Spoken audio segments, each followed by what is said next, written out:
And thanks for joining us. I'm Patrice Dayton. And I'm Rondrell Moore. Local law enforcement agencies are reacting to an accidental shooting at a school.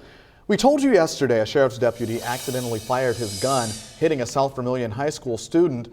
It happened while the deputy was teaching a law enforcement class. The student was taken to a Terre Haute hospital with minor injuries and is expected to be okay.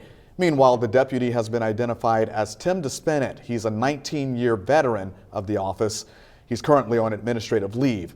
We reached out to the Vermilion County Sheriff's Office about why a real gun was being used. The Sheriff's Office says it doesn't know all the details of the incident. Well, the Vigo County Sheriff's Office hopes something like that won't happen here. The Vigo County School Corporation participates in active shooter training each year. News 10's Blake Dahlia is live in our newsroom to tell us how it partners with the Sheriff's Office to prevent incidents like these. Patrice, Rondrell, with active shooter training happening inside Vigo County schools, Sheriff John Plassi wants you to know that students and teachers are safe.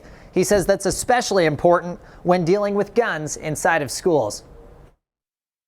Vigo County Sheriff John Plassi says what happened at South Vermilion was unfortunate.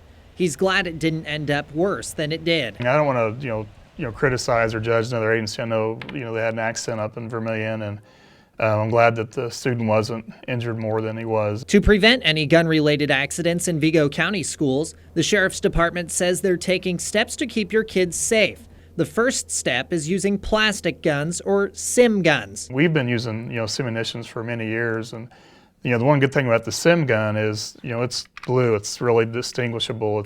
It's not. Can't be mistaken for the regular firearm. SIM guns also don't take live ammunition. That's because it won't fit inside the gun. You can think of a SIM gun like a paintball gun. In fact, no real guns or even tasers are allowed inside during active shooter training. Plassi says all firearms need to be handled with extreme care, even by law enforcement. It's not a toy. It should never be taken out of its holster unless it's for a real life scenario where you need to shoot someone, and that's just not acceptable to take it out in the school. He says even if it seems innocent, his staff are also told to never remove their service pistols from their holsters. He says it's simply too big of a risk. You can't sacrifice safety, or you have something that could happen that would be bad, and we don't want that. Now again, Plassi says that all students and teachers will be safe during these trainings. Now he says the training's important because it prevents outside threats from getting in. Reporting live in the newsroom, Blake Dahlia, News 10.